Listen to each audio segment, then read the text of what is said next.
今日係一個叫做立法會嘅宣傳嘅一個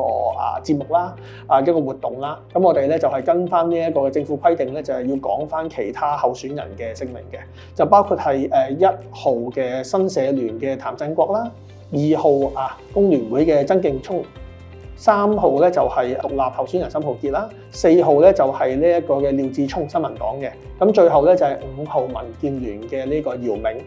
咁就我哋嘅節目咧就係可以準備開始噶啦。嗱，嚟緊咧就北部都會區咧就發展啦，就叫做係咁啊，好有機會咧就北都呢一度咧就成為一個新嘅叫做市中心啦，叫做係咁樣嚇。咁我又想問下，你會點樣去協調推動呢個北區嘅發展，特別係收地咧？因為佢自己本身咧就有塊地喺嗰度嘅嚇，咁會係點樣去做呢一樣嘢咧？因為佢哋都擔心緊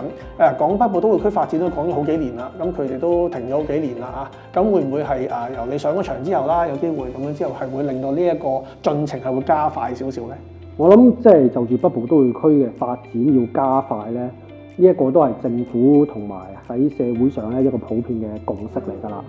咁但係個問題就係大家都知道加快啦，咁但係點加快咧？究竟？咁我諗主要咧都係可能透過喺政策上或者法律上咧，我哋需要去拆牆鬆綁。咁所以如果大家要留意到咧，喺啱啱今年所公布嘅施政報告入邊咧，特首都有提到咧，就係希望喺嚟緊嘅新一屆立法會咧，提出咧要訂立一條北部都會區嘅專屬條例。咁咧就係希望咧去為一啲現時仲係阻礙我哋北部都會區加速發展嘅一啲條條框框咧，希望將佢拆牆鬆綁。咁當中亦都包括到你頭先提到嘅，即係一啲土地賠償或者安置嘅一啲問題啦。咁但係更加重要咧，就係我哋同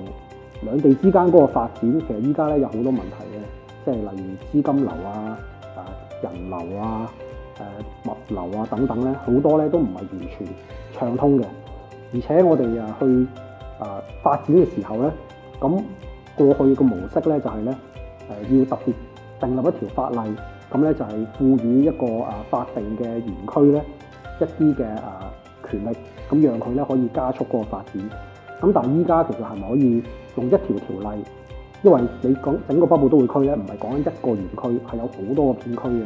咁每一次都要訂立一條法例咧，呢一個咧實在係太浪費時間啦。咁我自己作為一個即係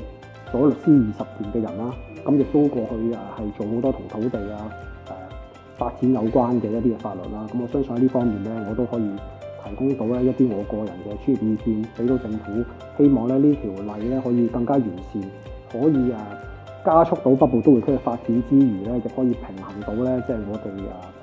各個持份者嘅一啲嘅權益啦。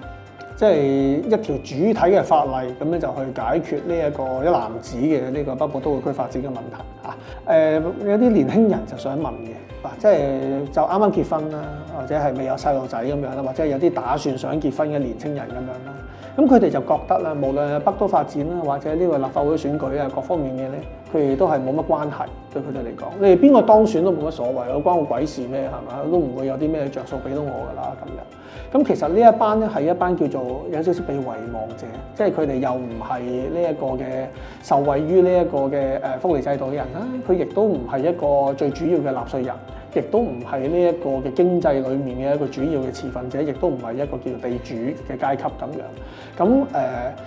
你會點樣去幫助或者係協助或者係有冇啲建議或者政策可以幫到呢一啲N 無嘅年青人咧？年青人對依家參政議政係咪即係缺乏咗一個投入或者興趣咧？咁我諗呢方面咧就即係我諗普遍人都係嘅，即係除咗我去聽或者去遵從一啲嘅法律或者政策之外咧，更多人希望咧喺制定嘅過程之中咧係能夠可以參與其中嘅。咁我知道政府咧過去咧都有限度咧係開放咗一啲嘅諮詢委員會咧，讓一啲比較年輕嘅朋友咧可以透過自薦計劃咧去加入啦。咁我自己認為咧呢個計劃咧係好嘅，同埋都有一定嘅成效嘅。但係現時佢哋可以參與嘅諮詢委員會咧，相對都係比較少嘅數目。咁我希望咧政府咧可以即係進一步咧開放更多唔同嘅一啲嘅諮詢委員會或者一啲嘅法定嘅組織咧，讓多啲嘅年輕人咧可以參政議政。咁呢一個咧就可以提高佢哋對於自己嘅社區或者喺參政議政方面咧呢一個嘅興趣啦，亦都令佢哋可以感受到咧自己嘅聲音咧係會被政府咧或者被整個社會咧可以去聆聽嘅。另外一方面咧就講到佢哋即係個機會問題啦，或者北部都會區關唔關佢哋事咧？咁我個人嚟講咧，我覺得咧呢個係絕對關年輕人嘅事嘅，因為北部都會區要發展咧，就即係4大嘅唔同嘅區域啦。咁其中最重要咧就係呢一個即係國際嘅創科中心啦。咁整個北部都會區發展咧，其實係會創造咧大量嘅就業機會嘅，無論係一啲比較專業嘅領域又好，或者係一啲比較基層嘅職業都好啦，咁都會有唔同嘅機會。咁過去咧住喺我哋呢一帶嘅朋友咧，每一日咧其實都面對一個問題，就係咧要用好多嘅時間咧喺交通工具上面，因為佢哋咧只可以喺市區咧先可以揾到一份佢哋認為比較理想嘅工作。咁點樣可以喺原區就業咧？呢一個咧就要靠北部都會區發展嘅時候咧，帶動到有更加多嘅產業，有更加多嘅就業機會。